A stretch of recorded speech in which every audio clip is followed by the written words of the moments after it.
अस्सलाम वालेकुम नाजरीन, आप देख रहे हैं दी जर्नलिस्ट। मैं हूं ख्वाजा आफ्ताब हसन और मेरे साथ हैं तमसीला चिश्ती। नाजरीन, हम मुख्तलिफ़ मौज़ूआत पे आपके साथ अपने मालूमात और अपने ख़यालात शेयर करते रहते हैं, लेकिन आज के प्रोग्राम का मौजू भी हम ख़ुद हैं और इसी के हवाले से हम आपके साथ बात करेंगे।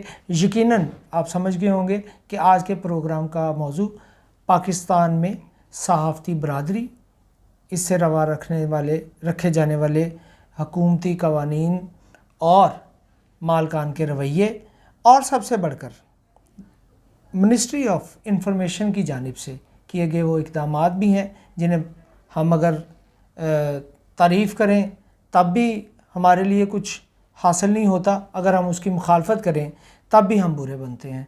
तो हम गुफ्तगू करते हैं आज की उस ताज़ा तरीन इशू के हवाले से, जिसमें वज़ीर इत्तलात, वफाकी वज़ीर इत्तलात ने एक बहुत बड़ा खुशी की खबर सुनाई है। तो तमसीला साहब आप ही जी, वो जी बड़ी, मैं तो पढ़ के बड़ी खुश हुई। उन्होंने बताया कि 70 करोड़ रुपए, फवाद चौधरी साहब ने, कि 70 करोड़ रुपए मीडिया मालिकान को दे दिए गए हैं। और अब ये है, आगे से उनसे ये सवाल किया गया कि जी आपने 70 करोड़ दे दिए हैं तो अभी भी मालिकान जो है वो तनख्वाहें तो उन्होंने रेगुलर नहीं की। तो उन्होंने कहा जी ये हम क्या इस पे कर सकते हैं, ये तो हम नहीं कर सकते।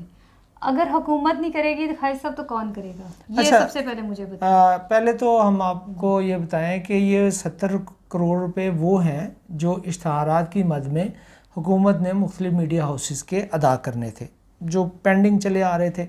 ज़ाहिर पिछले 2-2.5 साल से हुकूमत का यही था कि चूँकि उनके पास पैसा नहीं है तो इस वजह से वो उसकी अदायगी मुश्किल थी, लेकिन अब इस अदायगी को कर दिया गया है और इस तवक्को के साथ किया गया है कि जो तनख्वाहें थीं मुख्तलिफ मीडिया हाउसेस में ताख़ीर का शिकार थी, जो तनख्वाहों में कट लगाया गया था, उसको भी ख़त्म किया जाएगा। लेकिन आप की जो इतनी ज़बरदस्त खबर है उसका एक दूसरा पहलू भी है जो वो भी आपके इल्म में है। हाँ जी, उसका ये दूसरा पहलू ये है कि जो हम तक बात पहुंची, ज़ाहिर जर्नलिस्ट हैं, जब हम बाहर की खबर रखते हैं तो अपने घर की क्यों नहीं रखेंगे। वो ये खबर थी कि जब ये मीडिया मालिकान को ये पैसे गए तो पता चला जी किसी ने बहुत ज़बरदस्त किस्म की गाड़ी ख़रीद ली और शानदार घर ख़रीद लिए। यानी जो पैसे, जो हमारा हक़ आया था, जो हम गुज़श्ता 1-1.5 साल से जो हम बर्दाश्त कर रहे थे, हमसे मुराद सारे जर्नलिस्ट, वो जो सब बर्दाश्त कर रहे थे, उनके हाथ कुछ नहीं आया। और खान साहब आपसे बेहतर कौन जानता होगा कि मीडिया वर्कर्स की तनख्वाहें कितनी कम हैं। न्यूज़ चैनल्स जो हैं वो उनके इलेक्ट्रॉनिक मीडिया जो है उनकी फिर भी किसी हद तक बेहतर है, प्रिंट मीडिया में तो बहुत ही बुरी हालात हैं। यानी अगर कोई बताए तनख्वाहें तो वो शर्मनाक हद तक कम है। वेज अवार्ड है, आप ज़रा वेज अवार्ड का भी नाजरीन को बताएं कि उनको भी पता चलना चाहिए कि उस हवाले से कितना फ़र्क है और अदायगियाँ क्या हैं, और वो भी नहीं की जाती। कई महीने का सब तनख्वाहें नहीं दी जाती। यकीनन नाज़रीन, आप में से बहुत से ऐसे लोग होंगे जिनका कोई ना कोई अज़ीज़ बेटा, बेटी, रिश्तेदार शोबा सहाफ़त से वाबस्ता होगा।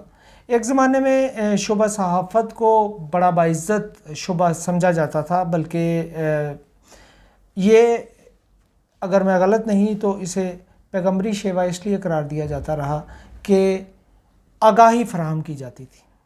बिल्कुल।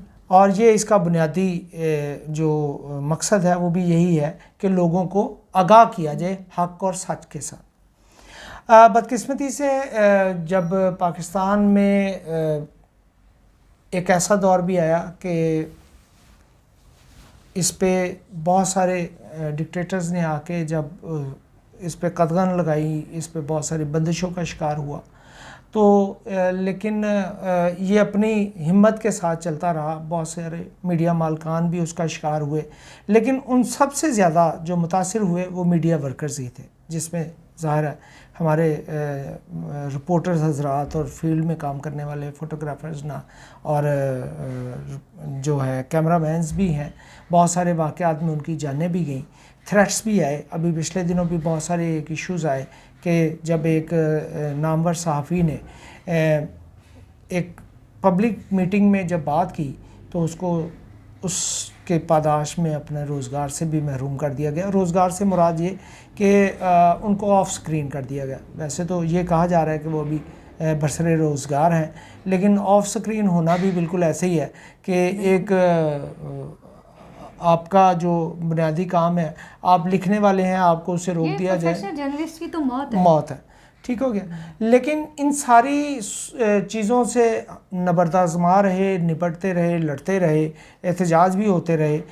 यूनियन जो Pakistan federal union of journalist है, जो हमारे शहज़ादा जुल्फ़कार साहब सदर हैं, उसके जनरल सेक्रेटरी नासिर ज़ैदी साहब हैं सेक्रेटरी जनरल, उनकी अपनी एक तारीख़ है इस जदोजहद के हवाले से। नासिर ज़ैदी साहब तो उन लोगों में शामिल हैं जिन्होंने ज़िया के दौर में किला भी काटा और कोड़े भी खाए, और लेकिन आज भी वो पूरी इस्तकामत के साथ अपने कम्युनिटी के हक़ के लिए लड़ भी रहे हैं और पूरी ताकत के साथ आवाज़ भी उठा रहे हैं। लेकिन ये जो बात आप कह रही हैं कि इनको पैसे मिले, तो पैसे यकीनन वो उन इश्तहारों की मद में मिले जो वहाँ पे पब्लिश हुए थे या जो स्क्रीन पे चले थे। अब उसको हम साल से कोशिश कर रहे हैं, मिनिस्ट्री ऑफ इंफॉर्मेशन वफाकी सतह पे भी और सूबाई सतह पे भी हम उनको बारहा ये रिक्वेस्ट कर चुके हैं कि जनाब आप इन इश्तहारात की कीमत की जो अदायगी है या जो वेज अवार्ड है उसको आप उसके साथ क्यों नहीं जोड़ते। आप इन चीज़ों को, इस ज़राए आमदन को तनख्वाहों के साथ क्यों नहीं जोड़ते। और ये इतना आसान है खैर साहब, इसलिए कि अब तो सैलरीज जाती ही अकाउंट्स में है। गवर्नमेंट अगर नज़र रखना चाहे तो ये तो कोई मुश्किल ही नहीं है कि किसकी कितनी सैलरी जा रही है और आया हर महीने जा भी रही है कि नहीं, ये पता करना तो कोई मुश्किल अच्छा, नहीं मुझे ये लगता है कि यहाँ पे थोड़ा सा हुकूमत बज़ाहिर तो हमारे मुज़ाहरों में अपोजिशन लीडर्स भी और मिनिस्टर्स भी आते हैं और वो वादे भी करते हैं। पंजाब के एक बड़े वज़ीर थे, वो अपनी चर्ब ज़ुबानी कह लें या बदज़ुबानी की वजह से बड़े मारूफ थे और बारहा वो हटाए भी गए, बल्कि वो मिनिस्टर बनने से पहले अपनी पार्टी में पीटीआई में भी अपनी वो साख उनकी कोई इतनी अच्छी नहीं थी। बदकिस्मती से जब वो इंफॉर्मेशन मिनिस्टर बने तो वो मुझे याद है कि चेरिंग क्रॉस माल रोड पे बहुत बड़ा प्रोटेस्ट था और उसमें उन्होंने बबांगे दोहल ऐलान किया कि आएँ आप मेरे साथ चलें डीजीपीआर, मैं आपको वो डिटेल देता हूँ कि हमने किस किस इदारे को कितनी पेमेंट की, कितने इश्तहारात दिए। लेकिन इस ऐलान के फ़ौरन बाद हमारी क़यादत जब तैयार हुई कि चलें जी आएँ, तो मौसूफ़ गायब हो गए। मौसूफ़ का ये किरदार रहा है, वो अब भी मतलब मुख्तलिफ़ किस्म की चीज़ें उनको फिल्में देखना पसंद है, तो वो चूँकि वो उनका स्टाइल भी यही है कि तो जी खैर साहब आपकी सारी बात काट रही हूँ, तो फवाद चौधरी साहब ने क्या किया था, इन्होंने तो आते ही कह दिया था कि आप नए नौजवानों को कि आप इधर मीडिया की तरफ ना आए, प्रिंट मीडिया इलेक्ट्रॉनिक मीडिया ख़त्म, अब ये है दौर सोशल मीडिया का, और आज वो उस बात को भुगत रहे हैं। वो अच्छा, मज़ेदारी की बात यह है कि जिस सोशल मीडिया के ख़िलाफ़ अथॉरिटी बिल लाया जा रहा है या जिसके ख़िलाफ़ आज ये बोलते हुए नहीं सब थकते हुकूमती अहदेदारान, ये शायद भूल गए हैं कि ये उसी सोशल मीडिया की पैदावार है और उसी सोशल मीडिया से जिससे आज ये डरा रहे हैं लोगों को, जिसकी खराबियों की निशानदेही कर रहे हैं। नो डाउट सोशल मीडिया पे बहुत सारे इश्यूज़ हैं, लोग एक मोबाइल की बुनियाद पे बहुत कुछ कह जाते हैं, उसकी कोई सबूत नहीं होता, कोई तस्दीक नहीं होती और ख़राबी पैदा हो रही है। लेकिन आज पूरी कौम जिस खराबी को हुकूमत की शक्ल में भुगत रही है, ये भी सोशल मीडिया की ही देन है। और मैं ये समझता हूँ कि अगर ये आज सोशल मीडिया के ख़िलाफ़ हुए हैं तो ये बिल्कुल जायज़ बात है, क्योंकि इनको भी अंदाज़ा हो गया होगा कि सोशल मीडिया के नताइज अगर कौम भुगत रही है तो वो भी भुगत रहे हैं। जहाँ तक हम ना फिर वापस उस पर आते हैं अपने मेन टॉपिक पे कि हमारा इशू ये है कि हम अपना इशू है, हमारे मसाइल हैं, हम जर्नलिस्ट हैं, हम वो लोग हैं नाजरीन जिसके मैं अपने हवाले से, अपने जो जर्नलिस्टों के हवाले से ये कहूँगी कि हम वो लोग हैं जिनके बारे में ये कहा जा सकता है कि जिस दीवार को खून पिलाकर सर से ऊंचा कर गए लोग, उस दीवार के नीचे आकर एक एक करके मर गए लोग। हम मर रहे हैं, बहुत बड़ी तादाद जर्नलिस्टों की बेरोज़गार है। आप कभी बाकी सब छोड़ें, आप लाहौर प्रेस क्लब आके देखें, आपको पता चलेगा कि वहाँ बेरोज़गारों की लाइन लगी है। उनकी शक्लें देखिए आप, वो मीडिया मालकान के भी डसे हुए हैं और वो हुकूमत के भी डसे हुए हैं। अगर कोई जॉब पे भी है तो समझ लें कि वो जॉब पे नहीं है, उस पे भी ये तलवार लटक रही है। मैं इस प्रोग्राम के थ्रू मीडिया मालिकान को भी ये कहना चाहूँगी, हमारी वजह से आप हैं, हमारी मेहनत की वजह से आपने एम्पायर्स खड़ी की हैं, हमें ख़त्म ना करें, हमें ना मारें। इसलिए कि अगर हम ना बचे ना तो फिर आप भी नहीं बचेंगे। इसी मीडिया के सर पे हम उसे चलाते हैं, अखबारों की शक्ल हम बनाते हैं, हमसे मुराद सारे जर्नलिस्ट हैं।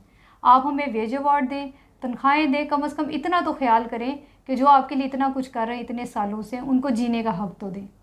तमसीला साहब, आपने बड़ा ज़बरदस्त और जज्बाती पैगाम दिया, और यकीनन जज्बात के बगैर ना तो ज़िंदगी है और ना ही आप अपने प्रोफेशन से उस तरह वाबस्ता रह सकते हैं। आपको अपनी कारकर्दगी दिखाने के लिए ये कोई रोबोट वाला सिस्टम नहीं है।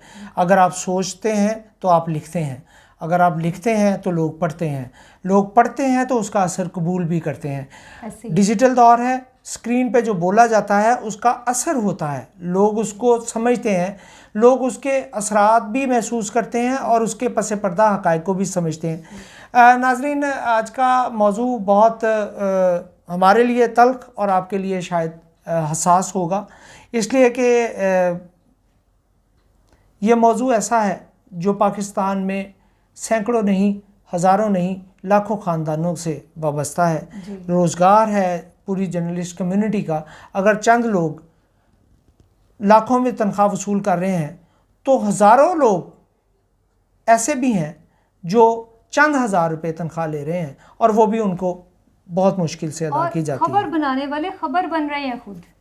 यकीनन ये बहुत एक और ऐसा हसास इशू है कि आप इज़हार राय की आज़ादी के बारे में बात करें तो इतने तल्ख़ हक़ाइक़ हैं, इतने थ्रेट्स हैं। अभी 2 दिन पहले जो मुशीर हैं वज़ीर आज़म के शहबाज गिल साहब, उन्होंने तो यहाँ तक कह दिया कि टीवी चैनल्स पे वो प्रोग्राम चलेंगे, वो उन प्रोग्रामों में वो लोग बैठेंगे जिनका वो तयन करेंगे, जिनको वो समझेंगे, वो प्रोग्राम ऑन एयर होंगे। अब इससे ज़्यादा बदकिस्मती किसी भी रियासत की क्या हो सकती है कि एक वो वज़ीर आज़म थे जिन्होंने रियासत के अखबारात बंद किए और एक ये वज़ीर आज़म है जिनकी टीम आज़ादी इज़हार की, आज़ादी सहाफ़त की ज़ुबान बंद करने की कोशिश कर रही है।